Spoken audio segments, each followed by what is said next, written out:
Live from KTIV, this is SportsFource Extra.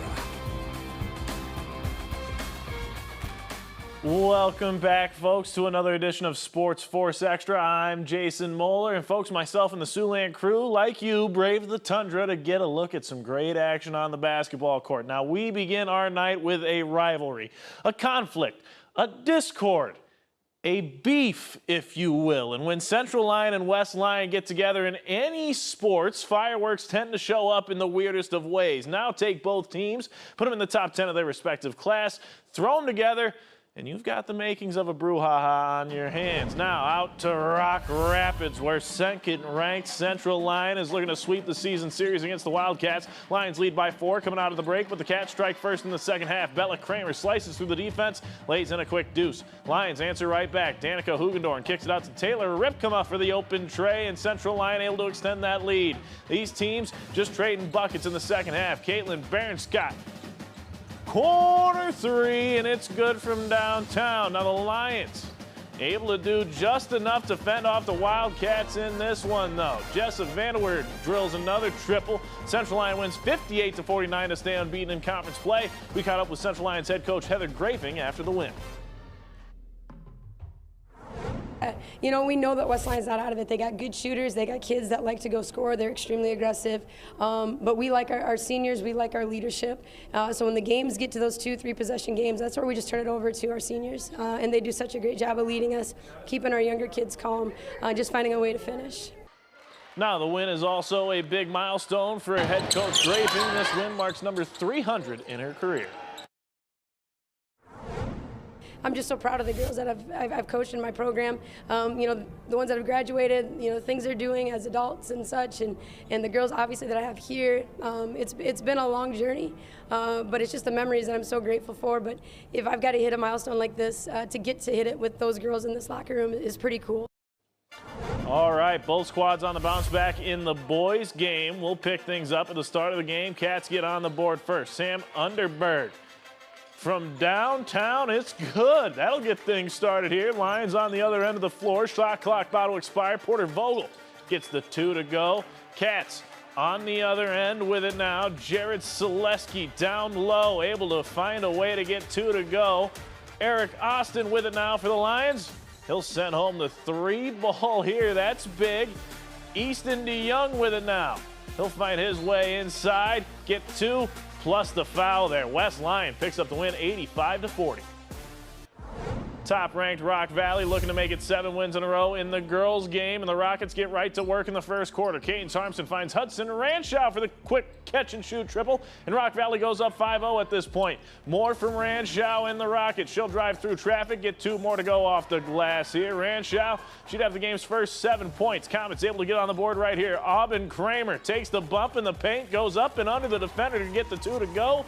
Later on, it's Erica Volling going inside for another 2 ball for Boyden-Hull, but those Rockets were relentless in this one. They take things back up the court on the ensuing possession. I'll give you one guess who this ball goes to. That's right, it's Ranshaw with a 3 ball. Rockets win 81-33. The Sergeant Bluff-Luton boys basketball team, they've won 4 out of their last 5 matchups and currently sit 3 games back of first place in the Missouri River Conference. The good news, SBL is hosting first-place Council Bluffs' Abe Lincoln. Worth noting, though, the Lynx, they haven't lost a conference matchup yet. We'll pick things up here. Kai Vanderschaff directing traffic, and he'll find Gavin Arndt, who shows patience in the post before getting the contested 2 to fall. Later on, Vanderschaff again looking for an answer. This time he'll find one in a cutting Dylan Jansen. The senior uses the rim for protection on the reverse lay-in right here. Vanderschaff, he would score quite a bit, actually. Here's 2 of his 30 on the night. But the Lynx, they were just lighting it up. Easton Clement comes up with the steal. And he'll lob this thing up for Kaylin Steinbeck, who comes up with a finish. Abe Lincoln wins 72-65. SBL trying to bounce back in the girls' game. We'll pick things up. Warriors on the break. McKenna Nelson dishes cross court to Bree Vandentop, and Bree hits for 3, and SBL now only trails by 2. Under 15 to go in the first half. Trinity Whitefeather with it. Check this. Nice little crossover, blows right by her defender. Floats this thing up and in for 2 more to end the half. Now the Warriors, they were still fighting back in the second half, though. Vanton top, she's going to take this pass, drive in, turn, kick to Izzy Scott for the trifecta. But the Lynx, just a little bit too much in this one. Addie Naughton going to drive in, pick up 3 the old-fashioned way. Council Bluffs Abe Lincoln wins 68-50. Sioux City West girls looking for their second win of the season as they host Council Bluffs Thomas Jefferson. We'll pick things up with a little freshman-to-freshman connection.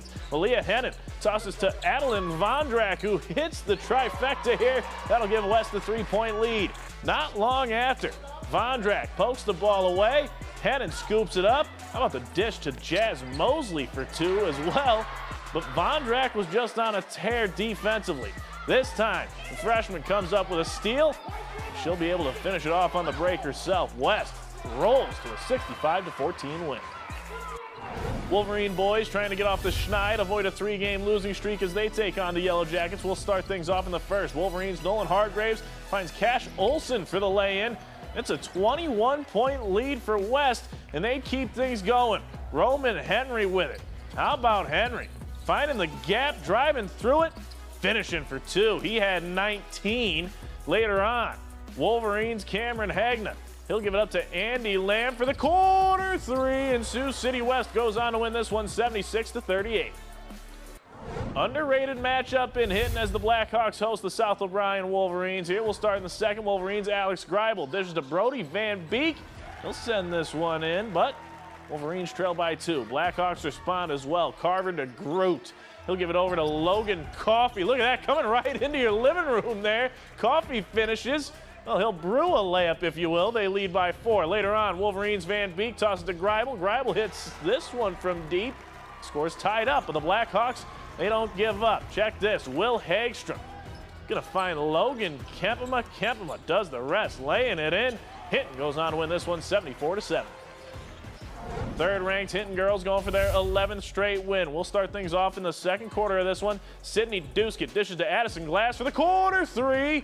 And it's a 30-point lead for the Blackhawks, and they keep it going.